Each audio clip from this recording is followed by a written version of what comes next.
तो दोस्तों अब चलता है हम आपकी 19/9/2025 को जो शिफ्ट सेकंड ली गई थी, जो कि आपका राजस्थान 4th ग्रेड का जो एग्जाम हुआ था, उसके अंदर जितने मैथ क्वेश्चन पूछे गए थे 12 से 13 सवाल है आपके।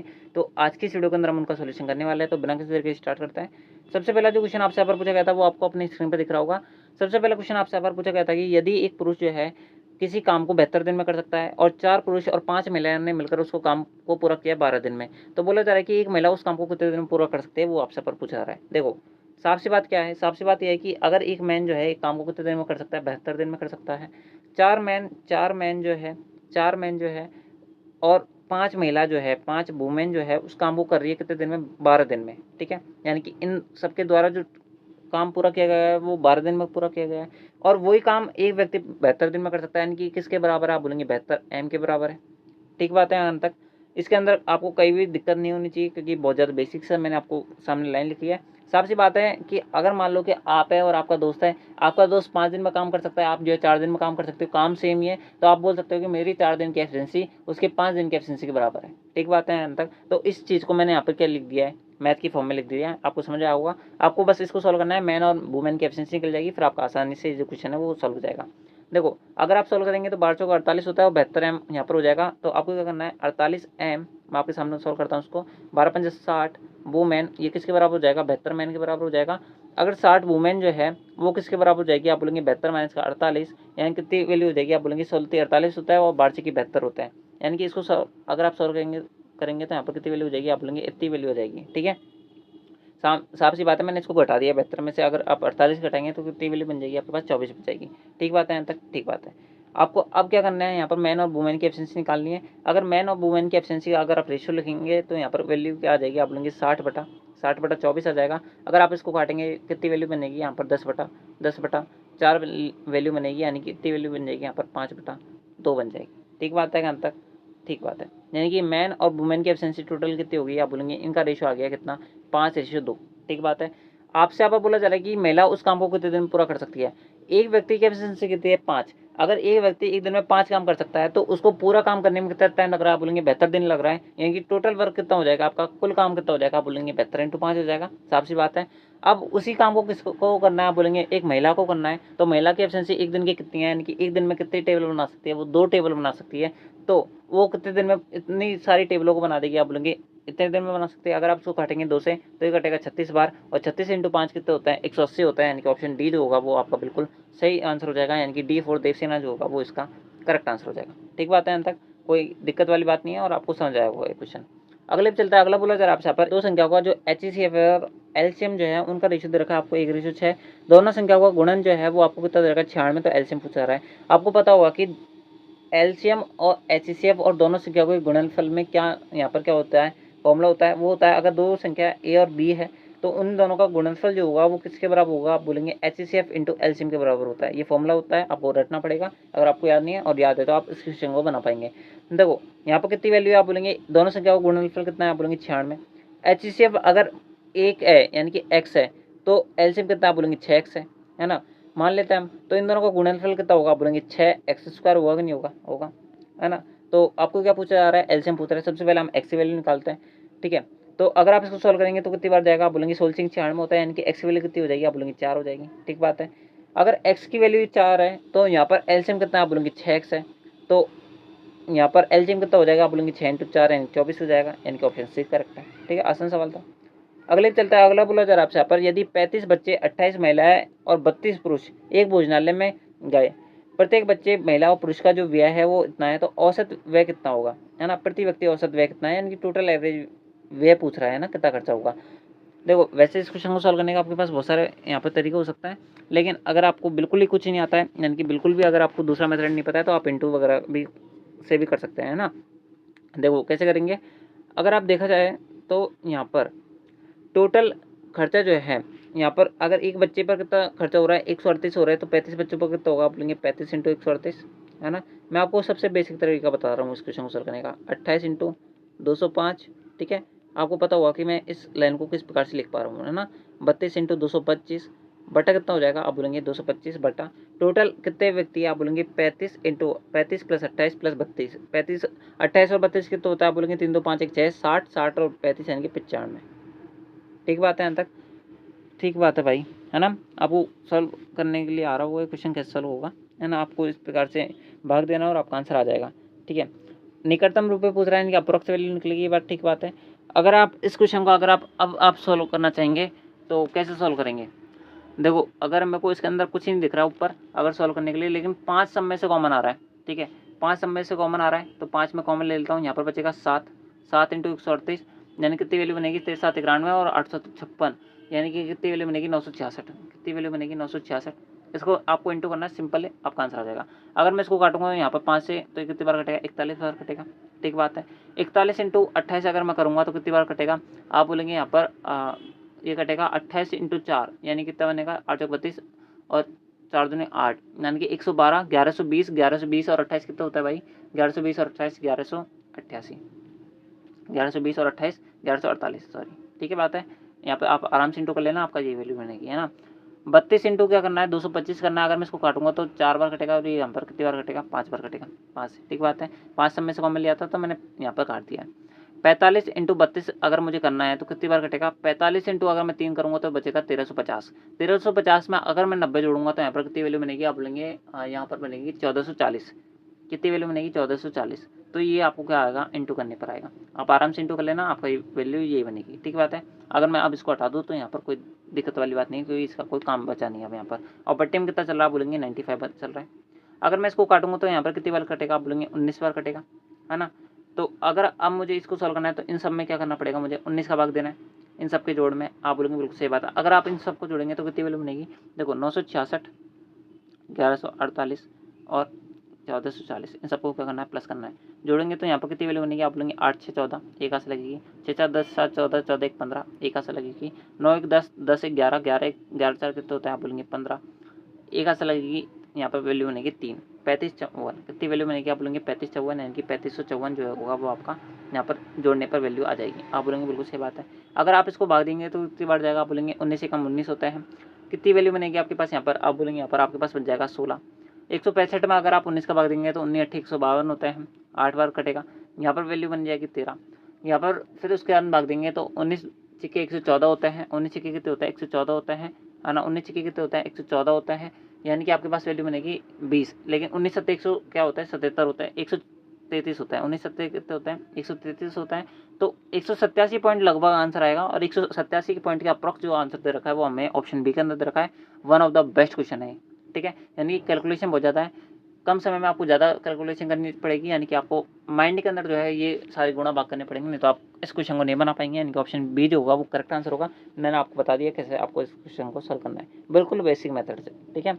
अगर आप लगाना चाहें यहाँ पर तो वेटेड एवरेज भी लगा सकते हैं। अगर आप एक अच्छी खासी अगर आपने तैयार कर रही है तो आपको पता होगा कि वेटेड एवरेज वाला फॉर्मूला कैसे लगता है। अगले पे चलता है, अगला बोला जरा आपसे यहाँ पर 200 मीटर लंबी एक रेलगाड़ी 160 मीटर लंबी एक सुरंग से 24 सेकंड में पार करती है तो रेलगाड़ी गति कितनी है। आपको पता होगा कि अगर मान लो कि ये अगर आपकी क्या है, अगर ये मान लो कि आपकी एक ट्रेन है और ये आपकी क्या है एक यहाँ पर सुरंग है, एक क्या है आपके यहाँ पर सुरंग है, और अगर इसमें से इसको पास करना है तो इसको खुद की लंबाई भी पार करनी पड़ेगी, उसके साथ में सुरंग की लंबाई पार करनी पड़ेगी, और इन दोनों को हमें क्या करना पड़ेगा जोड़ना पड़ेगा। यानी टोटल लेंथ के लिए हमें क्या करना पड़ेगा, इन दोनों को जोड़ना पड़ेगा, ठीक बात है यहाँ तक, है ना।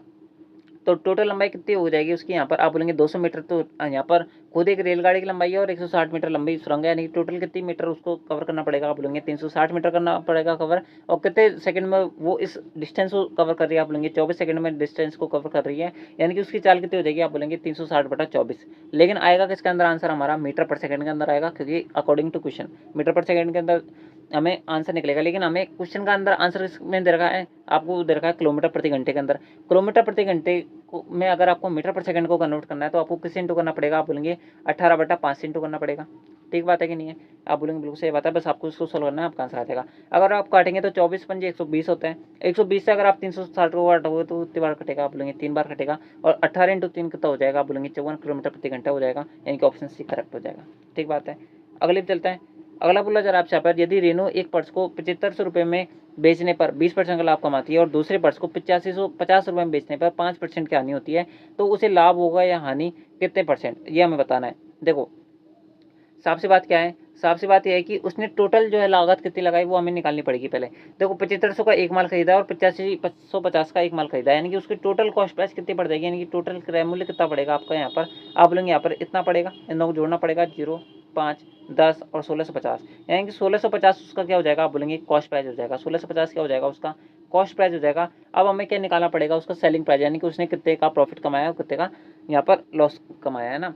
देखो अगर आप देखेंगे यहाँ पर तो 7500 का उसने कितना कमाया, आप बोलेंगे 20% का लाभ कमाया है, यानी कितने में माल बेचा है, आप बोलेंगे 120 में बेचा है। ठीक बात है। अगर आप इसको सॉल्व करेंगे तो ये कर जाएगा। अगर आप इसको सॉल्व करेंगे तो आपके पास कितनी वैल्यू बनेगी, आप बोलेंगे 12 पंजे 60, 4 से लगी 12 सत्तर 84, 84 और 6 कितने होते हैं 90, यानी कि उसने कितने का मैं 7500 का पर्स बेचा है, आप बोलेंगे यहाँ पर 9000 का पर्स बेचा है। ठीक है, तो एक पर्स तो उसने बेच दिया 9000 का। अब हमें दूसरी पर्स की कैलकुलेशन करनी है। दूसरे पर्स को उसने 5% के हानि पर बेचा, यानी कि 8550 का माल जो है कितने में बेचा है, आप बोलेंगे 95% में बेचा है। ठीक बात है यहाँ तक, ठीक बात है। अब देखो वैसे अगर इस क्वेश्चन को सॉल्व करना चाहे तो कर सकते हैं हम, लेकिन इस कैलकुलेशन को सॉल्व करने में हमें लगेगा टाइम, तो हमें क्या लगाना है, अप्रोक्स लगाना है। क्या लगाना पड़ेगा, अप्रोक्स लगाना पड़ेगा, नहीं तो आप इस क्वेश्चन को सॉल्व करने में मान लो कि बहुत टाइम लग जाएगा। ठीक है, अगर आप इसको इंटू भी करना चाहते हो वैसे इंटू कर सकते हैं, अलग से करना चाहो तो मैं बता देता हूँ। ठीक है, इंटू करके बता देता हूँ, नहीं तो आपको लेंथी पड़ेगा फिर, है ना, नहीं तो आपको लगेगा कि मास्टर को इंटू करना नहीं आ रहा। 5 25 2 से लगेगी, उसके अलावा 85 इंटू 5 करना है हमें, तो 5 25 25 और 2 27 होते हैं, 2 से लगेगी, 8 5 40 40 2 42 होता है। अगर आप इसको सॉल्व करेंगे तो 9 पंजे 45, 4 से लगेगी, उसके अलावा यहाँ पर 85 इंटू 9 करना है तो 9 पंजे 45 45 और 4 कितने होते हैं 49, 4 से लगेगी, उसके अलावा 9 8 72 72, 4 कितने होता है 76। तो यहाँ पर कितनी वैल्यू बनेगी, आप बोलेंगे 5, यहाँ पर बचेगा 7 5 12, एक हाथ से लगेगी, उसके अलावा 9 2 11 1 12, एक हाथ से लगेगी, उसके अलावा यहाँ पर 6 7 10 10 1 11, एक हाथ से लगेगी, उसके अलावा यहाँ पर 7 1 8, यानी कि कितने में माल बेच दिया, यानी कि 8550 का जो माल है वो हमने कितने में बेचा, आप बोलेंगे 81 82.5 में, है ना, 81 82.5 में कितने में बेच दिया हमने, 81 22.5 में, सॉरी, है ना, 81 22.5 में हमने क्या बेच दिया, वो 8550 का जो पर्स था उसका हमने कितने में बेचा है, 8122.5 रुपये में बेच दिया है। ठीक बात है। अगर मैं इन दोनों को जोड़ूंगा तो ये हमारा क्या आ जाएगा, टोटल सेलिंग प्राइस आ जाएगा। तो टोटल सेलिंग प्राइस कितना बनेगा हमारा यहाँ पर 0.5 2 2 1 9 8 17, यानी कि हमने कितने का माल बेचा है, आप बोलेंगे 17,122.5 में हमने टोटल हमारा क्या बेच दिया है, सामान बेच दिया, यानी कि 17,000 कितना था, 17,122.5, 17,122.5 के अंदर हमने क्या बेचा है, पूरा हमारा सेलिंग प्राइस है, जो कि हमने माल कितने में खरीदा था, आप बोलेंगे 16,050 रुपये में खरीदा था। ठीक बात है, यानी कि साफ सी बात तो देखो यहाँ पर साफ दिख रहा है कि हमें क्या हो रहा है, प्रॉफिट हो रहा है, तो लॉस वाले ऑप्शन तो साफ गए। अब हमें प्रॉफिट वाले में छाटना है कौन सा ज़्यादा प्रॉफिट हो रहा है। 1650 में से अगर मैं 17,122 में से अगर 16,050 घटाऊंगा तो मेरे पास कितनी वैल्यू बनेगी, आप बोलेंगे 0.5 2 और 12 में 5 के तो 7, और यहाँ पर वैल्यू बनेगी कितनी 0 और यहाँ बचेगा 1, यानी कि 1072.5 का हमें क्या है, प्रॉफिट है, 1072.5 का प्रॉफिट है। और 1072.5 का प्रॉफिट कितने पर है, आप बोलेंगे 16,050 पर है। और परसेंटेज के अंदर वैल्यू निकालने के लिए इंटू क्या करना पड़ेगा, 100 करना पड़ेगा। ठीक है, क्या करना पड़ेगा, इंटू 100 करना पड़ेगा, नहीं करना पड़ेगा, बिल्कुल करना पड़ेगा, और आपको इसको सोल्व करना है और आपका आंसर आ जाएगा। देखो थोड़ा कैलकुलेटिव तो हर क्वेश्चन है यहाँ पर, लेकिन आप क्या कर सकते हैं उसके अंदर। अगर आप देखेंगे तो 1 0 से आपके यहाँ पर 1 पॉइंट उठ जाएगा और 1 0 से आपका 1 0 आ जाएगा। अगर आप यहाँ पर 10,725 में अगर आप 1605 का भाग देंगे तो कितनी बार वैल्यू कटेगी आपके यहाँ पर, देखो 16 पंजे कितने होता है 80, 16 पंजे 80, यानी कि 5 पॉइंट से तो ऊपर ही आएगी वैल्यू, तो आपका लाभ जो है 4% वाला तो होने से रहा, तो आपका ऑप्शन भी करेक्ट है। ठीक है, आपको आगे सॉल्व नहीं करना, अगर आप सॉल्व करना चाहे तो कर सकते हैं, बाकी आपका 5% के ऊपर प्रॉफिट होगा तो ऑप्शन भी करेक्ट हो जाएगा। ठीक बात है, अगले पे चलते हैं। अगला बोला जा रहा है आपसे यहाँ पर, अमित अपने वेतन का 35% भाग भोजन पर, 25% भाग बच्चों की शिक्षा पर व्यय करता है और शेष धन का 80% भाग जो है किराए पर व्यय करता है, तो इसके बाद वेतन का कितना परसेंट भाग उसके पास बचा हुआ है। देखो एक चीज़ मैं आपको बताता हूँ, जब भी आपसे यहाँ पर शेष धन वगैरह पूछे ना, तो आपको क्या कर लेनी है, सभी जो आपको क्वेश्चन के अंदर परसेंटेज दे रखे हैं उनकी लेनी है फ्रैक्शन वैल्यू, यानी क्या करना है, आपको उनको फ्रैक्शन में कन्वर्ट कर देना है। जैसे 35% को फ्रैक्शन में कैसे कन्वर्ट करोगे, 35/100 से, यानी कितनी वैल्यू हो जाएगी, आप बोलेंगे 7/20 हो जाएगी। ठीक बात है, पास से कर दिया मैंने यहाँ पर। 25% को कन्वर्ट करेंगे ऐसे 1/4 हो जाएगा। शेष धन का 80%, शेष धन का 80% यानी कि 8/80/100, यानी कि 2/25, आप बोलेंगे बिल्कुल सही बात है। ठीक है, ठीक बात है क्या, आप बोलेंगे बिल्कुल सही बात है। बस आपको इसको सोल्व करना है, आपका आंसर आ जाएगा। अब देखो आपको क्या कर लेना है, कुछ भी अपनी तरफ से जो है वैल्यू मान लेनी है, लेकिन हमें वैल्यू ऐसी माननी है जिससे ये सारी जो बट्टे की एलसीएम है, यानी कि फ्रैक्शंस है, यानी कि इन सबका समय पूरा पूरा भाग चल जाए। अगर आप देखेंगे तो 20 4 और 25 के अंदर जो पूरा पूरा भाग चल जाता है वो किसके अंदर चल जाता है, आप बोलेंगे 100 में चल जाता है। ठीक बात है ना, ठीक बात है कि नहीं है। तो अगर आप देखेंगे तो देखो, अगर क्वेश्चन के अकॉर्डिंग देखें, क्वेश्चन के अकॉर्डिंग अगर हम देखें इन चीज़ को, तो सबसे पहले अमित अपने वेतन का 35% भाग जो है भोजन पर खर्च कर रहा है। 35% यानी कि 7/20, यानी कितना भाग खर्च कर दिया उसने यहाँ पर, आप बोलेंगे 35 रुपये खर्च कर दिया। ठीक बात है, 35 रुपये तो उसके गए। अगर 100 रुपये उसका कुल वेतन है, 100 रुपये अगर मैंने माना है कि उसका कुल वेतन है, तो इसमें से 35 रुपये तो उसने खाने पीने पर खर्च कर दिए। 25% कर दिए बच्चों की शिक्षा पर, 25% यानी कि 1/4, यानी कितने रुपये खर्च कर दिए, आप बोलेंगे 25 रुपये खर्च कर दिए। अब बचे कितने उसके पास, आप बोलेंगे 35 और 25 यानी कितने गए, आप बोलेंगे 3 2 5 5 1 6, यानी कि 60 रुपये उसके क्या हो चुके हैं, खर्च हो चुके हैं। अब कितने रुपये बचे हुए हैं, आप बोलेंगे अब उसके पास बचे हुए हैं 40 रुपये, क्योंकि शेष धन का बोल रहा है ना यहाँ पर। देखो शेष धन कितना बचा हुआ है इसके पास, आप बोलेंगे शेष धन का 80% खर्च कर रहा है, नहीं कि शेष धन कितना बचा हुआ है, आप बोलेंगे 40 रुपये बचे हुए हैं। अब इस 40 रुपये का आप उसको क्या देना है, 80% भाग किराए पे व्यय करना है। उसके बाद में धन का कितना परसेंट भाग उसके पास शेष बचा हुआ है। देखो 40 रुपये में से उसने 80% तो खर्च कर दिया, अब बचा वो कितना भाग है, आप बोलेंगे 20% बचा हुआ है। तो 20% अगर निकालेंगे 40 का, तो वो कितना निकलेगा, आप बोलेंगे यहाँ पर कितना निकलेगा, आप बोलेंगे 8 रुपये निकलेगा या नहीं निकलेगा, निकलेगा। तो आपसे यहाँ पर क्वेश्चन में क्या पूछ रहा है, आप क्वेश्चन में देखो ध्यान से पढ़ो, क्वेश्चन में आपसे यहाँ पर पूछ रहा है ये सब खर्च हो गया, ये सब बात की बात है ना। 100 रुपये क्या है, इसका कुल वेतन हमने मान के चले थे। बोला जा रहा है कि इसके बाद वेतन का कितना परसेंट भाग उसके पास शेष बचा हुआ है। तो उसके पास टोटल कितने रुपए बचे हुए हैं, 8 रुपये बचे हुए हैं। टोटल वेतन कितना माना था, 100 रुपये। तो कितना परसेंट भाग उसके पास बचा हुआ है, 100 का जो है 8 कितना परसेंट है, आप सॉरी 8 जो है 100 का कितना परसेंट है, आप बोलेंगे 8% है, यानी कि ऑप्शन भी करेक्ट आंसर है। बस आपको एज इट इज ऐसी क्या वैल्यू क्या करनी पड़ेगी, कंसिडर करनी पड़ेगी, जिससे आपका आंसर आसानी से आ जाए। नहीं तो आप इन फ्रैक्शंस को अगर आप यहाँ पर सॉल्व करने लगेंगे तो बहुत ज़्यादा टाइम लग जाएगा आपको, है ना। आपको क्या करना है, कम समय में जल्दी से जल्दी आपका आंसर निकालना है, ताकि आप और बच्चों से आगे निकल सकें। ठीक बात है, अगले भी चलता है। अगला बोला जा रहा है आपसे यहाँ पर, हरीश ने कुल 27,000 रुपये की राशि का 13% भाग और शेष भाग 5% की वार्षिक दर से साधारण ब्याज पर निवेश किया। यदि 4 वर्ष बाद उसे दोनों निवेश पर बराबर ब्याज प्राप्त हुआ, तो 5% के हिसाब से 5% से के हिसाब से जो उसने पैसा इन्वेस्ट किया था उस पर उसकी वैल्यू कितनी है ना। 5% के हिसाब से जो उसने पैसा यहाँ पर इन्वेस्ट किया उस पैसे की वैल्यू कितनी है, वो आपसे पूछा रहा है। देखो आपको क्या दे रखा है, ब्याज बराबर दे रखा है, यानी कि साधारण ब्याज का आपको पता होगा फॉर्मूला क्या होता है, आप बोलेंगे सिंपल इंटरेस्ट बराबर होता है PRT/100। PRT/100, P क्या है, मूलधन है, R क्या है, रेट परसेंट, T क्या है, टाइम है, और बटे में 100 चलता ही है, और ऐसा ही क्या है, ठीक है, ऐसा ही क्या है, साधारण ब्याज है। अब आपको क्वेश्चन में दे रखा है साधारण ब्याज पर निवेश किया, लेकिन ये जो निवेश करने पर जो पैसा प्राप्त हो रहा है वो बराबर प्राप्त हो रहा है। अब हमें क्या करना है, 27,000 को दो ऐसे भागों में बांटना है जिसपे हमें ब्याज बराबर मिले, जब हम उनको 13% और 5% के हिसाब से 4 साल के लिए क्या करें, इन्वेस्ट करें। मान लेते हैं इसका एक भाग एक्स है और एक भाग जो है वाई।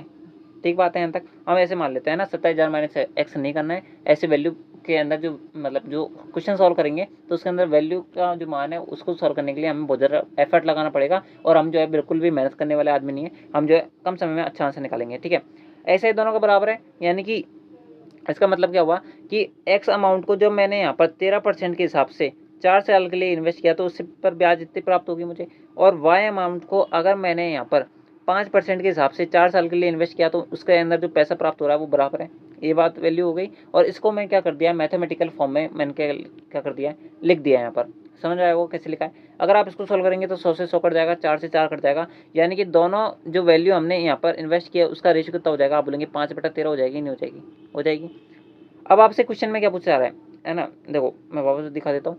क्वेश्चन में बोला जा रहा है कि 5% के हिसाब से वार्षिक दर पर निवेश की गई राशि कितनी है, तो 5% के हिसाब से हमने कितनी राशि निवेश किया, बोलेंगे वाई राशि निवेश की है, तो हमें इस वाई की वैल्यू निकालनी कितनी है। अगर आप क्वेश्चन का अकॉर्डिंग अब देखेंगे तो हमने टोटल राशि कितनी निवेश की है, आप बोलेंगे 5 और 13 की है, यानी कि टोटल अमाउंट कितना निवेश किया, आप बोलेंगे 18 यूनिट इन्वेस्ट किया है, और 18 यूनिट की वैल्यू क्वेश्चन में कितनी दे रखी है, आप बोलेंगे 27,000 रुपये दे रखी है। तो हमसे बोला जा रहा है कि वाई की वैल्यू बता दो, वाई की वैल्यू कितनी, 13 है। ठीक बात है, ठीक बात है। अगर आप अब इस क्वेश्चन को सॉल्व करना ना चाहे मत करो, ऑप्शन से आंसर आ जाएगा। देखो 75,000 जो भी आंसर आएगा वो 13 का मल्टीपल होगा, 13 का मल्टीपल 75,000 नहीं है, 13 का मल्टीपल 8,000 नहीं है, 13 का मल्टीपल 13,500 नहीं है, एक ही ऑप्शन है, ऑप्शन डी आंसर है, खत्म। अगर आप इस क्वेश्चन को अगर पूरा सॉल्व करना चाहते तो पूरा भी कर सकते हैं। 9 दूनी 18 होता है, 9 तीन 27 होता है, 3,000 आ जाएगा यहाँ पर, और इसको काटेंगे 1500 और कट जाएगा, 15 से इंटू 13 करेंगे तो 19,500 आंसर है, ऑप्शन डी करेक्ट है। ठीक है, ऐसे क्वेश्चन को आपको सॉल्व करना है, आपका आंसर आ जाएगा। अगले भी चलता है, अगला बोला जा रहा है आपसे पर 78,125 पर 15 महीने के लिए 16% वार्षिक ब्याज दर से चक्रवृद्धि ब्याज ज्ञात कीजिए जब ब्याज अर्धवार्षिक रूप से सृजित होता है। ये ऐसे 30 क्वेश्चन जो है मैंने किस में बताया था आपको, थोड़ी देर पहले बताया था, शायद इसी शिफ्ट में पूछा था, जाने पहले वाली शिफ्ट में पूछा था, मुझे नहीं पता है। ठीक है, लेकिन मैंने आपको बताया इस क्वेश्चन को, है ना। तो देखो आपको जब भी बताना हो, मैंने बताया था कि जब भी आपको रेट परसेंटेज दे रखी हो और अर्धवार्षिक रूप से दे रखा हो तो टाइम जो होता है वो क्या हो जाता है आपका, आधा हो जाता है, टाइम दुगना हो जाता है, और रेट परसेंटेज क्या हो जाती है आपकी, आधी जाती है। ठीक बात है। अब देखो आपको रेट परसेंटेज कितनी दे रखी है, 16%, आधी कर दो इसकी, कितनी हो जाएगी, 8% हो जाएगी। टाइम 15 महीने दे रखा है, टाइम को क्या कर दो, दुगना कर दो, 30 महीने हो जाएगा। अब देखो 30 महीने का मतलब क्या समझते हो आप, 30 महीने का मतलब होता है 2.5 साल। कितना होता है, 2.5 साल होता है, बात ठीक है। 2.5 साल होता है कि नहीं होता, होता है। 2.5 साल यानी कि आपको क्या मिलेगा, 2 साल तक तो 8-8% के हिसाब से ब्याज मिलेगा, और जो तीसरी साल होगी उसके अंदर आधी % के हिसाब से ब्याज मिलेगा, क्योंकि 6 महीने का ब्याज चाहिए आपको यहाँ पर।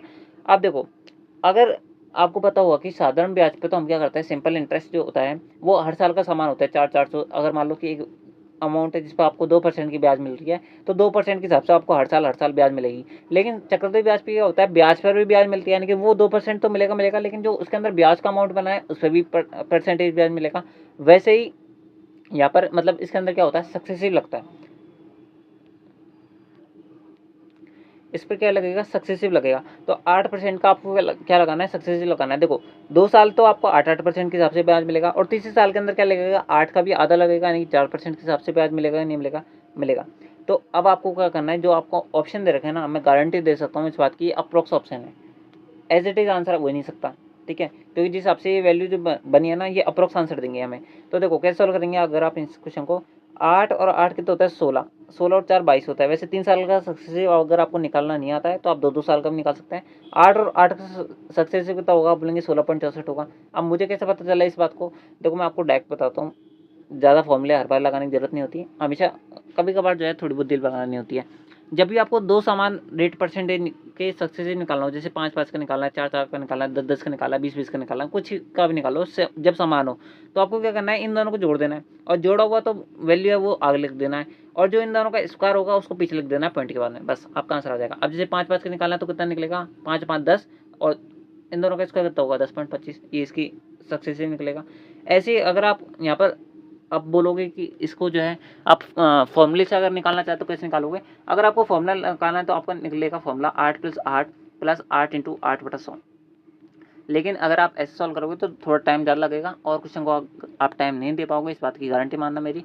तो आपको क्या करना है, थोड़ा सा मतलब स्मार्ट वर्क भी करना है। 8 और 8 कितना होता है, 16, और इसके अंदर सॉल्व करने पर कितनी वैल्यू आएगी, 0.25, तो 16 पॉइंट कितना आ जाएगा, 64, तो 16.64 आपकी फ्रैक्शन वैल्यू आ जाएगी, ठीक है। आप यहाँ तक ठीक बात है। अब आपको क्या करना है, 16.64 और 4 का क्या निकालना है, सक्सेसिव निकालना है। अब जब आपके पास ऐसी वैल्यू निकलेगी तब आपको क्या लगाना है, फॉर्मूला लगाना है। 16.64 + 4 जोड़ेंगे तो कितनी वैल्यू हो जाएगी, आप बोलेंगे 20.64 हो जाएगी। 20.64 इंटू क्या करना है, 16.64 इंटू 4 बटा क्या करना है, 100 करना है, ठीक बात है यहाँ तक। अब देखो अगर आप अब सोल्व करेंगे तो 16.64, यहाँ पे 100 दे रखा है, यानी कि दो संख्या बाद और पॉइंट हो जाएगा, यानी कि हमें किसको सोल्व करना है, आप बोलेंगे 0.1664 इंटू क्या करना है, 4 करना है। सॉल्व करेंगे, 6 चौके 24 हाथ से लगी 2, 6 चौके 24, 24 2 कितने होते हैं, 26, 2 हाथ से लगी 16 चौके 64, 2 68, 0.6864, यानी कि मुझे क्या करना है, इस 20 में कितना जोड़ना पड़ेगा, 0.6864 निकालना पड़ेगा। मैं आपको सिंगल सी स्टेप के अंदर आंसर बता रहा हूँ, लेकिन आपको थोड़ी बुद्धि लगानी पड़ेगी इसके अंदर, आपका आंसर बहुत जल्दी निकल जाएगा, ठीक है। मतलब और बच्चों से आप बहुत ज़्यादा आगे निकल जाओगे, इस बात की गारंटी है। 68 64 4 6 8 4 12 6 6 12 1 13, और यहाँ पर वैल्यू हो जाएगी 21, यानी कि अप्रोक्स अगर आप इस क्वेश्चन को देखें तो आपको ब्याज मिल रहा है कितना, 21.3% का इतना ब्याज निकल रहा है। यानी कि आपको क्या करना है, इस जो वैल्यू हमें दे रखी है इसका हमें क्या कितना परसेंटेज निकालना है, 78,125 का कितना निकालना है, 21.3% निकालना है, और जो भी हमारा आंसर होगा वही हमारा फाइनल आंसर होगा, वही हमारी ब्याज होगी, ठीक है। आपको बस इसको सॉल्व करना है और आपका आंसर आ जाएगा। अब थोड़ी मेहनत करनी पड़ेगी भाई। देखो साफ सी बात क्या है, साफ सी बात यह है कि अगर मैं 78,125 का अगर मैं 10% निकालता हूँ, है ना, मानो इस चीज़ को अगर 10% निकालता हूँ मैं, अगर मान लो कि मुझे इतना नहीं निकालना, अगर मुझे 10% निकालना हो, यानी कि 10% निकालना हो, तो मैं कैसे सॉल्व करूँगा, 21.3 तो हमें टोटल निकालनी है। अगर मुझे 10% निकालनी हो तो मैं कैसे करूँगा, 10/100 करूँगा कि नहीं करूँगा, यानी कि 1 0 से 1 0 कट जाएगी, यानी कितनी वैल्यू बनेगी, आप बोलेंगे 78,100 12.5 निकलेगी, आप बोलेंगे बिल्कुल सही बात है। हमें कितना निकालना है, 21.3%। ये कितने की वैल्यू, आप बोलेंगे 10% की। 20% की वैल्यू कितनी होगी, आप बोलेंगे इंटू 2 कर दो इसको। अगर इंटू को 2 करूँगा तो कितनी वैल्यू हो जाएगी, 5 दूनी 10, एक हाथ से लगी 1 पॉइंट बाद कट जाएगा, 12 दूनी 24, 24 1 25, 24 1 25, और 78 दूनी कितना होता है, 8 दूनी 16, एक हाथ से लगी 7 दूनी 14 1 15, 15,625। ये कितने की वैल्यू हो गई, आप बोलेंगे ये हो गई हमारे पास कितने की वैल्यू, 20% की वैल्यू, ठीक बात है यहाँ तक, ठीक बात है। अब हमें 1.3% निकालना है, लेकिन अब हम देखेंगे ऑप्शंस, बुद्धि लगानी नहीं है, हमें अप्रोक्स आंसर निकालना है, ठीक है। इतनी वैल्यू हो गई, आप बोलेंगे बिल्कुल सही बात है। यानी कि हमारा जो आंसर निकलेगा वो अब हमें कितना और ऐड करना है इसके अंदर, 1.3% और ऐड करना है, और वो बहुत मामूली हमें ऐड करना है ना, इतना ज़्यादा वैल्यू वो आएगी नहीं। देखो 8,000 वाला आंसर होगा नहीं, 35,000 वाला ऑप्शन कैसे भी नहीं हो सकता, इसके अंदर 20% और बढ़ा दूँ तो भी नहीं होगा, 20,000 तक ये पहुँचेगा नहीं, बचा आपका ऑप्शन नहीं, ये आंसर है। अगर आप निकालना चाहो तो 1.3% और निकाल सकते हो, निकालोगे तो वैसे 781 पॉइंट अप्रॉक्स जो है ना, 781.25 जो होगा वो इसका कितना होगा, 1% की वैल्यू होगी, वो ऐड करोगे, फिर 0.3% की और वैल्यू ऐड करोगे तो वो 78.125 करनी पड़ेगी आपको, है ना, तो आपका आंसर आ जाएगा। लेकिन हमें इतनी बुद्धि लगानी नहीं है, हमें अप्रोक्स आंसर लगाना है, तो अप्रोक्स आंसर आपको कौन सा निकलेगा, ऑप्शन ए निकलेगा। आया होगा समझ में, थोड़ी सी बुद्धि लगानी पड़ेगी, आपका आंसर आ जाएगा, ठीक है, कोई दिक्कत वाली बात नहीं है ना। तभी तो बहुत सारे बच्चे आपने देखा होगा जब इसके यहाँ पर क्या चल रहे थे, एग्जाम चल रहे थे, तब आपने देखा होगा कि बहुत सारे बच्चे जब उनसे इंटरव्यू वाले पूछ रहे थे भैया तुम्हारा कैसा हुआ एग्जाम, तो वो बोल रहे थे कि चक्रवृद्धि ब्याज के 5 से 6 क्वेश्चन दे दिए थे, वो भी एसएससी के लेवल के और बहुत ज़्यादा कैलकुलेटिव। तो अगर आपको कैलकुलेशन करना आती है, अगर आपको थोड़ी सी बुद्धि लगानी आती है, तो आप इन क्वेश्चन को बना पाओगे बिना पूरी कैलकुलेशन के, ठीक है। तो बस ऐसे करना है। आप देखो अगला क्वेश्चन भी यही वाला है, ऐसे सवाल है, तो आपको सॉल्व करना पड़ेगा। अगला बोला जरा आपसे यहाँ पर, एक धनराशि 4 वर्ष में साधारण ब्याज पर स्वयं की 60% बढ़ जाती है, 9200 रुपये पर 2 वर्ष में इसी ब्याज दर से चक्रवृद्धि ब्याज क्या होगा, जबकि ब्याज की गणना वार्षिक है। लेकिन अब हमें क्या करना पड़ेगा, इस क्वेश्चन के अंदर सबसे पहले हमें क्या निकालनी पड़ेगी, ब्याज दर निकालनी पड़ेगी, तब हम इस क्वेश्चन को सॉल्व कर पाएंगे। देखो धनराशि कितने वर्ष के लिए संचित हो रही है, 4 वर्ष के लिए, कितने परसेंट बढ़ जा रही है, 60% बढ़ जा रही है। यानी कि अगर मैंने 100 रुपये लगाए हैं तो वो कितने बढ़ गई है, आप बोलेंगे 60 बढ़ गई, यानी कितने हो गई है, 160 हो गई है, यानी कि कितने का ब्याज मिल चुका है मेरे को, 60 रुपये का ब्याज मिल चुका है। ठीक बात है, यहाँ तक ठीक बात है। यानी कि 60 रुपये का ब्याज मिला है मुझे कितने पर, आप बोलेंगे 100 रुपये पर, कितने साल में मिला है, 4 साल में मिला है। रेट परसेंटेज मुझे पता नहीं है, बट टाइम करेंगे 100, काटेंगे जीरो, जीरो कट जाएगा, 4 से इसको काटेंगे तो कितने वैल्यू हो जाएगी, आप बोलेंगे 15 हो जाएगी, नहीं हो जाएगी, हो जाएगी। यानी कि रेट परसेंटेज कितनी हो जाएगी, आप बोलेंगे 15% हो जाएगी, नहीं हो जाएगी, हो जाएगी। अब हमें इसी रेट परसेंटेज के हिसाब से 2 साल का 9200 रुपये पर क्या निकालना है, चक्रवृद्धि ब्याज निकालना है। ठीक बात है। देखो मैंने आपको अभी थोड़ी देर पहले बताया, जब भी आपको यहाँ पर दो सामान, देखो 2 साल के लिए इन्वेस्ट करेंगे, यानी कि हर साल 15-15 के हिसाब से ब्याज मिलेगा, तो 2 साल के लिए अगर आपको ब्याज निकालना है तो कैसे करना है, आपको यहाँ पर इन दोनों को जोड़ देना है, इन दोनों को जोड़ देना है, और इन दोनों का स्क्वायर निकालना है। इन दोनों का स्क्वायर निकालेंगे कितना हो जाएगा, आप बोलेंगे 225 होता ही नहीं होता, होता है। आपको क्या करना है, 2 संख्या तक की आपको यहाँ पर वैल्यू रखनी है, और जो अगर तीसरी संख्या आए तो आपको क्या करना है, आगे वाले में शिफ्ट कर देनी है। यानी कि 30 में अगर 2 जोड़ूंगा तो कितनी वैल्यू हो जाएगी, आप बोलेंगे 32, है ना। यानी कि आपको कितने का ब्याज मिलेगा, आप बोलेंगे 32.25% का अप्रोक्स आपको ब्याज मिलेगा, नहीं मिलेगा, मिलेगा। यानी कि 9200 का हमें कितना निकालना है, आप बोलेंगे 9200 को 32.5% निकालना है। ठीक बात है, परसेंटेज के लिए बटे में 100 कर देता हूँ, सॉल्व करते हैं, 2 जीरो से 2 जीरो कट जाएगा। हमें क्या करना है, 32.5 इंटू क्या करना है, 92 करना है। पूरा सॉल्व करना चाहो पूरा सॉल्व कर लो, नहीं तो आप अप्रोक्स लगा सकते हो, अप्रोक्स मत लगाओ, कैलकुलेशन आसान है तो कर लो।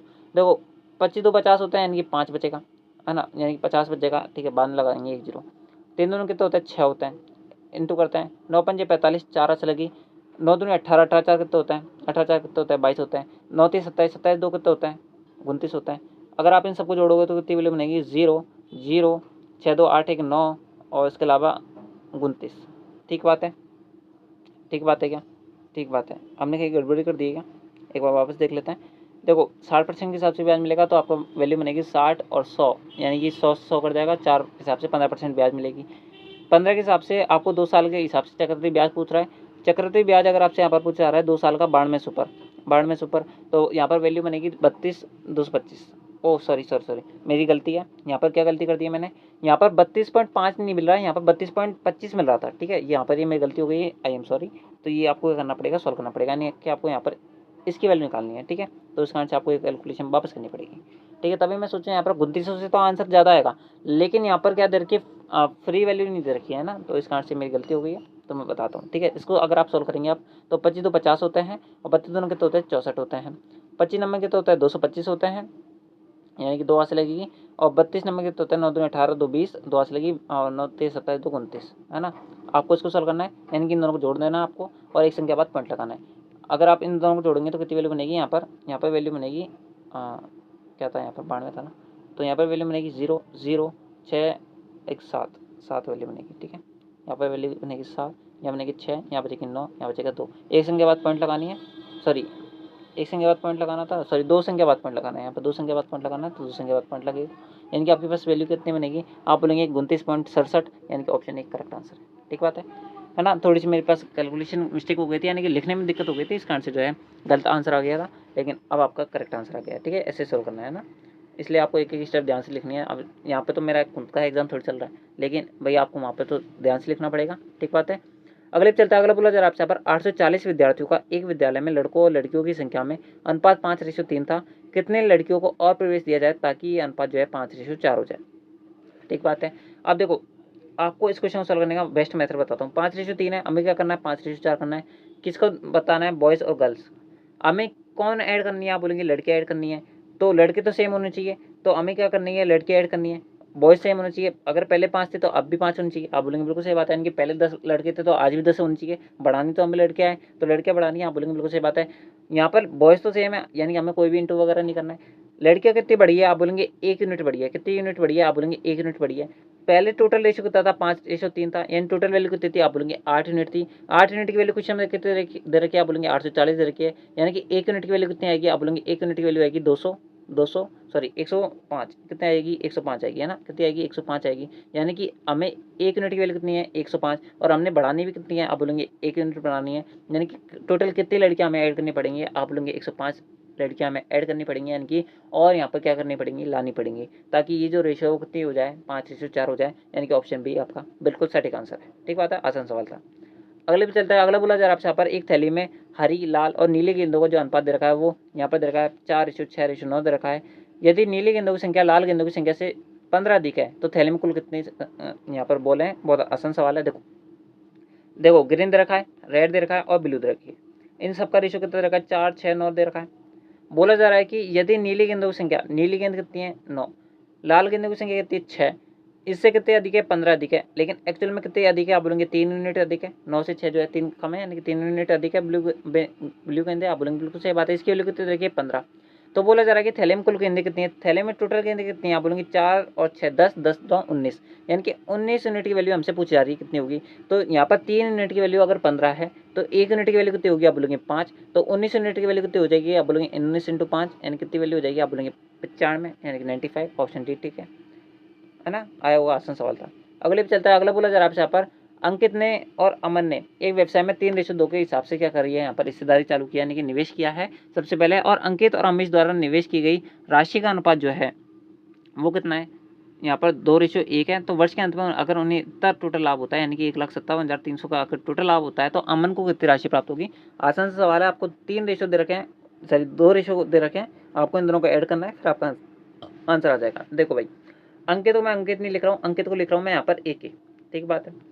अमन को अमन ना लिख के मैं ए एन लिख देता हूँ, और असीम को अमीश ना लिख के ए एम लिख देता हूँ, है ना। बोला जा रहा है कि अंकित और अमन का जो रेशियो है वो कितना है, 3:2 है, लेकिन अंकित इसमें भी कॉमन है, अंकित इसमें भी कॉमन है, तो हमें अंकित को बीच में रखना पड़ेगा। ठीक है, आपको रेशियो जोड़ना आना चाहिए, नहीं तो आपको दिक्कत होगी इसमें, है ना।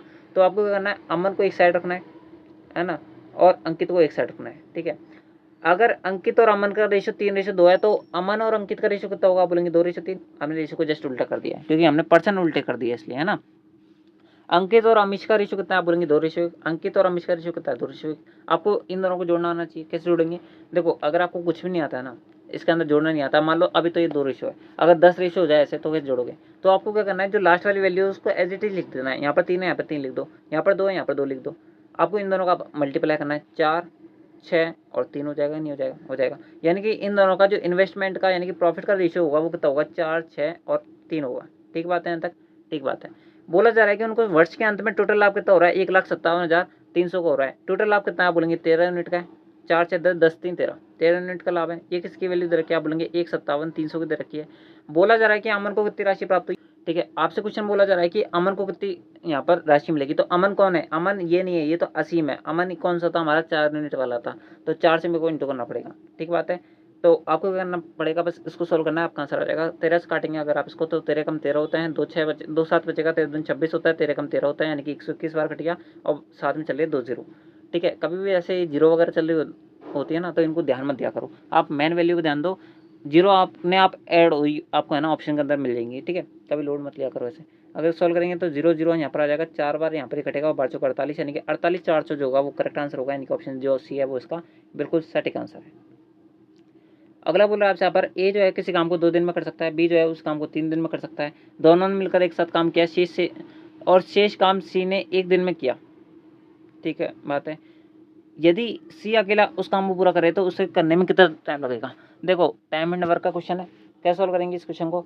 देखो भाई, ए जो है एक काम को 2 दिन में कर सकता है, ठीक बात है। बी जो है उस काम को 3 दिन में कर सकता है, ठीक बात है। टोटल काम अगर 6 मानेंगे तो यहाँ पर 3:2 की एफिशिएंसी इनकी है। बोला जा रहा है कि उन्होंने मिलकर 1 दिन काम किया। ए और बी ने मिलकर टोटल कितना दिन काम करा है? 1 दिन काम करा है। ए 1 दिन में कितना काम कर सकता है? 3 काम कर सकता है। बी 1 दिन में कितना काम कर सकता है? 2 दिन काम कर सकता है, 2 काम कर सकता है। यानी कि टोटल 1 दिन में इन्होंने कितना काम किया होगा? आप बोलेंगे ए प्लस बी ने 1 दिन का काम कितना होगा? आप बोलेंगे 5 यूनिट काम किया होगा। शेष काम सी ने 1 दिन में काम किया, शेष काम कितना बचा? आप बोलेंगे 6 टोटल काम था। ए और बी ने 1 दिन में 5 काम कर लिया है, यानी कि सी ने कितना काम किया होगा? आप बोलेंगे 1 दिन में 1 काम किया होगा। सी ने 1 दिन में कितना काम किया होगा? आप बोलेंगे 1 काम किया होगा, ठीक बात है। 6 माइनस का 5 यानी कि 1 काम किया होगा, ठीक बात है। यानी कि सी की एफिशिएंसी कितनी है? 1 दिन में 1 कुर्सी बनाने की है। तो बोला जा रहा है कि 6 कुर्सियाँ ये टोटल कितने दिन में बना देगा? तो 6 कुर्सी अगर 1 दिन में 1 कुर्सी बना सकता है तो 6 कुर्सियाँ 6 दिन में बना देगा, नहीं बना देगा? बना देगा, यानी कि ऑप्शन सी करेक्ट आंसर है। आसान सवाल था बेहद। अगले पे चलता है। अगला बोला जा रहा है आपसे यहाँ पर, ए किसी काम को अगर 2 दिन में कर सकता है, बी उसे 3 दिन में कर सकता है। ठीक है, ये क्वेश्चन रिपीट हो गया है ना, वापस रिपीटेड है, वो वाला क्वेश्चन पीछे वाला ना, सी वाला। अगले पे चलते हैं। अगला बोला जा रहा है आपसे यहाँ पर, ये पाई चार्ट दे रखा है। बोला जा रहा है यदि एक स्कूल में 1200 छात्र पढ़ते हैं, कितने छात्र पढ़ते हैं? 1200 छात्र पढ़ते हैं। वे स्कूल आने जाने के लिए अलग अलग यहाँ पर ट्रांसपोर्टेशन का यूज़ करते हैं, यानी कि परिवहन साधनों का यूज़ करते हैं। छात्रों की संख्या को उनके परिवहन के साधनों में एक पाई आरेख में बता रखा है, ठीक बात है। खालिस्तान प्रतिशत छात्र पैदल स्कूल जाता है और खालिस्तान प्रतिशत छात्र जो है साइकिल से आते हैं। तो हमें परसेंटेज बताना है कितना होगा, ठीक है। ये टोटल अगर आप इन सभी छात्रों को अगर जोड़ेंगे तो इसकी वैल्यू हो जाएगी 1200 अकॉर्डिंग टू क्वेश्चन, है ना, क्वेश्चन दे रखा है चीज़। तो आपको इनको जोड़ के देखना नहीं है, मैं आपको बता रहा हूँ, ऐसे जोड़ोगे तो आपके पास वैल्यू आ जाएगी, है ना, 1200। बोला जा रहा है कि कितने परसेंट छात्र जो है स्कूल पैदल स्कूल जाता है और कितने परसेंट छात्र जो है साइकिल से जाते हैं। देखो, पैदल कितने जाते हैं? आप बोलेंगे 180 जाते हैं। अगर परसेंटेज के अंदर देखेंगे तो 1200 से निकालेंगे तो इंटू 100 हो जाएगा। ये जाता है कौन से? पैदल। पैदल को पी से लिख देता हूँ, वैसे पेडेस्ट्रियन बोलते हैं इंग्लिश में, लेकिन पी से पैदल भी हो जाएगा। और बाकी बचे साइकिल। साइकिल से कितने जाते हैं? आप बोलेंगे साइकिल से जाते हैं 360 छात्र। 360 छात्र जाते हैं। परसेंटेज के अंदर निकालेंगे, इंटू बटे में 1200 करेंगे और इंटू में 100 करेंगे, ठीक बात है। तो बस आपको इसको सॉल्व करना है, आपका आंसर आ जाएगा। वैसे आंसर सिंपल सा है। परसेंटेज आपको रेशियो नहीं बताना है, लेकिन आप आराम से परसेंटेज बता सकते हो। अगर काटेंगे डबल जीरो से डबल जीरो कट जाएगा। 12 से अगर आप 180 काटोगे तो पेडेस्ट्रियन कितने हैं? आप बोलेंगे 15% है, यानी कि 15% जो बच्चे हैं वो कैसे जाते हैं? पैदल जाते हैं। अगर 360 1200 को कितना परसेंटेज से कैसे सोल्व करेंगे? तो बार 2 जीरो से 2 जीरो कट जाएगी और यहाँ पर ये कितने बार कटेगा? 30% बार कटेगा, यानी कि साइकिल से कितनी बार जा रहे हैं? साइकिल जाते हैं 30%, ठीक बात है, ठीक बात है। यानी कि कौन सा आपका ऑप्शन सुटेबल लग रहा है यहाँ पर? ऑप्शन सी, ठीक बात है। आसान सवाल था। 6 घंटे में 325 किलोमीटर की यात्रा की। आरंभ में उसने कुछ दूरी जो है बस द्वारा 40 किलोमीटर प्रति घंटे की गति से तय करता है और शेष दूरी जो है वो रेल द्वारा 65 किलोमीटर प्रति घंटे की गति से तय करता है। उसने कुल दूरी जो है वो रेल द्वारा तय की, वो आपसे यहाँ पर क्वेश्चन अंदर पूछा रहा है। कैसे सॉल्व करोगे इस क्वेश्चन को? देखो, बहुत ही ज़्यादा आसान क्वेश्चन है, लेकिन थोड़ा दिमाग लगाना पड़ेगा। सुनो, देखो, टोटल दूरी तो कितनी है? 325 किलोमीटर है, इस बात में तो कोई डाउट ही नहीं है, और 6 घंटे में पूरी कर रहा है, ठीक बात है। अब देखो, मान लो कि उसने जो है x किलोमीटर जो है किससे निकाले? यहाँ पर ट्रेन से निकाले, और x किलोमीटर x 3, मतलब कि ऐसे समझ लो इस चीज़ को कि दो यहाँ पर उसके पास व्हीकल है, एक तो यहाँ पर है बस और एक है ट्रेन। इन दोनों व्हीकल के माध्यम से वो क्या कर रहा है? यहाँ पर ट्रेवल कर रहा है, ठीक बात है यहाँ तक। अब देखो, 325 किलोमीटर उसको टोटल जाना है। मान लेते हैं कि x किलोमीटर जो है ना वो किसकी सहायता से गया है? यहाँ पर आप बोलेंगे बस की सहायता से गया है, और बस की स्पीड कितनी है? 40। तो इतने घंटे में इसने x किलोमीटर दूरी तय की होगी। प्लस अब जो बची दूरी है, दूरी कितनी बच गई? आप बोलेंगे 325 माइनस का x बच गई। ये जो दूरी है वो किससे तय की है? उसने रेल से तय की है। अब रेल की दूरी कितनी है, यानी कि रेल की स्पीड कितनी है? आप बोलेंगे 65 किलोमीटर प्रति घंटा। अब इन दोनों से उसने टोटल मिलाकर कितने घंटे में सफ़र तय किया है? आप बोलेंगे 6 घंटे में पूरा किया है। बस आपको एक क्वेश्चन सॉल्व करनी है और आपका आंसर आ जाएगा, ठीक है। अब मैं आपको एक चीज़ और लिख देता हूँ कि बस द्वारा जो तय की गई दूरी मैंने उसको x माना है, और ट्रेन द्वारा तय की गई दूरी मैंने उसको माना है 325 माइनस का x, ठीक बात है यहाँ तक, ठीक है। अब हमें इन सबका एलसीएम लेना है। देखो कैसे करेंगे क्वेश्चन सॉल्व, और मैं आपको एलसीएम लेने का एक अच्छा तरीका बताता हूँ, ठीक है। अब देखो, मुझे इन दोनों का एलसीएम लेना, अब मुझे नहीं पता क्या एलसीएम आएगा। देखो, मैं 40 को क्या लिख सकता हूँ यहाँ पर? 5 × 8 लिख सकता हूँ, और 65 को क्या लिख सकता हूँ? 13 × 5 लिख सकता हूँ। 5 तो मेरे पास पहले से आ गया, आप 13 और लिख दो बस, ठीक है। ये इसका एलसीएम आ गया। अब देखो, यहाँ पर लिखा हुआ है 40, यानी कि 8 × 5 = 40 आ गया, यानी कि 13 बचा। 13 × x करूँगा तो कितना बन जाएगा? 13x बन जाएगा, 325 प्लस एक्स हमारे पास एज इट इज लिखा हुआ है, लेकिन 65 का अगर भाग मैं इस नीचे वाले एलसीएम में दूंगा तो मेरे पास क्या बच जाएगा, आप बोलेंगे देखो 13 इंटू 5 65 खत्म हो गया, बच गया 8। 8 से इंटू करना पड़ेगा किसको, 325 माइनस का एक्स को, ठीक है, और बराबर में क्या चल रहा है 6। ठीक बात है यहाँ तक। अब मैं इसको काट देता हूँ क्योंकि मेरे पास स्पेस कम पड़ जाएगी, ये आंसर। ठीक है, अब देखो इसको सॉल्व करते हैं। यहाँ बचेगा 13x, ठीक है, थोड़ा वर्बली सॉल्व करो इसको ताकि आपका कम समय लगे। ठीक है, यहाँ 13x लिखा हुआ है, यहाँ पर माइनस का 8x हो जाएगा, तो 13 में से 8 जाएगा तो कितना बच जाएगा, 7x बच जाएगा। ठीक बात है यहाँ तक। अब 8 को मेरे को 325 से भी इंटू करना है, कैसे सॉल्व करेंगे, देखो आप इसको 300 प्लस 25 लिख सकते हो, मैं आपको सॉल्व करने का तरीका बता रहा हूँ, आपको धीरे धीरे इंटू करने की जरूरत नहीं पड़ेगी, डायरेक्ट आंसर आ जाएगा। देखो इसको 300 प्लस 25 अगर मैं लिखूंगा 8 से, अगर मैं इसको ऐसे लिखूंगा 300 प्लस 25, तो कैसे सॉल्व करूंगा इसको, देखो 8 से 24 यानी कि 2401 हो जाएगा, और 25 8 200, 2 से 1 हो जाएगा, यानी कि सॉल्व करने पर कितना आएगा 2600। कितना आ जाएगा 2600। ठीक बात है अंत तक। ठीक है, अब मुझे क्या करना है, इस नीचे वाला जो एलसीएम है इसको यहाँ पर 6 से इंटू करना पड़ेगा। अब देखो 6 से इंटू करने का मैं तरीका बताता हूँ। यहाँ पर लिखा हुआ है 5, 5 जैसे मिलेगा हमारा आंसर आ जाएगा। देखो यहाँ लिखा हुआ है 5, और मुझे करना है इसको क्या, देखो मैं वापस लिखता हूँ इसका ना ताकि आपको समझ बैठे। 5 इंटू 6 इंटू 8 गुणा 13, ये करना है मुझे। अब देखो मैं 13 से अगर डायरेक्ट इंटू करूँगा तो मेरे को थोड़ा हार्ड पड़ेगा, मैं आपको सॉल्व करने का तरीका बताता हूँ। यहाँ पर इन दोनों को इंटू करूँगा 30 आ जाएगा, यानी कि इसको क्या लिख सकता हूँ 3 इंटू 10, 10 वाला लिख लो। 8 के 24, 24 इंटू 13 करना मुझे आसान लगेगा, क्यों, क्योंकि 13 दूनी 26 और 13 चौके 52, यानी कि ये हो जाएगा 312, यानी कि ये बन जाएगा 3120। आराम से इंटू कर लेना, कोई दिक्कत नहीं है। देखो 13 चौके 52 होता है, 5 से लगेगी, 13 दूनी 26, 26 5 31, यानी कि 3120 बन जाएगा। देखो जैसा आपका सूटेबल लगे वैसा आप आंसर निकाल सकते हो, आपको पर्टिकुलर यानी कि आपका अल्टीमेटली आंसर आना चाहिए, कैसे भी आओ। ठीक है, अब देखो अब इनको घटाओगे आप तो यहाँ पर बचेगा 7x, यहाँ बचेगा 3120 में से अगर मैं 2600 घटाऊंगा तो मेरे पास बच जाएगा 500, सॉरी मेरे पास बच जाएगा कितना 0 2 और 520 बच जाएगा। ठीक बात है यहाँ तक। ठीक है, कहीं हमने गड़बड़ी कर दी क्या, एक बार वापस देखते हैं। 13 में से 8 गए तो 5, ओ सॉरी सॉरी सॉरी मेरी गलती है। अगर आपने देखा होगा तो जब मैंने इसको ऐसे सॉल्व किया था 1/40, और नीचे जब लिखा था तो ऊपर हमारे पास एक क्वेश्चन बननी थी, क्या एक क्वेश्चन बननी थी, यहाँ पर बनना था 8 गुणा 5 गुणा 13, और ऊपर बनना था क्या, यहाँ पर मेरे पास बनना था एक 8/40 यानी कि 13x बचा था, और यहाँ पर क्या बचा था, यहाँ पर बचा था 8 324 माइनस का x। अब देखो 13 में से अगर जब मैं 8 घटाऊंगा तो मेरे पास यहाँ पर 5x बचेगा, 7x नहीं बचेगा। ठीक है, तो मेरी गलती है थोड़ी सी, यहाँ पर आप देख लेना इसको ना, थोड़ा सा 5x आएगा यहाँ पर। अगर इसको लिखोगे 5 तो x की वैल्यू कितनी आ जाएगी आपके यहाँ पर 5 से, अगर यहाँ पर 520 को काटोगे इंटू 2 लिख दो इसको, यानी कि 104। कितना आ जाएगा 104, यानी कि उसके द्वारा बस द्वारा तय की गई दूरी कितनी है, आप बोलेंगे 104 किलोमीटर है। कितनी है 104 किलोमीटर। तो ट्रेन द्वारा तय की गई दूरी कितनी होगी, आप बोलेंगे यहाँ पर 325 माइनस का 104, यानी कितना हो जाएगा आपके पास यहाँ पर 221 किलोमीटर, यानी कि ऑप्शन जो आपका ए हो जाएगा वो करेक्ट आंसर हो जाएगा। थोड़ी सी मेरी गड़बड़ जो है उसको काटने में हो गई थी।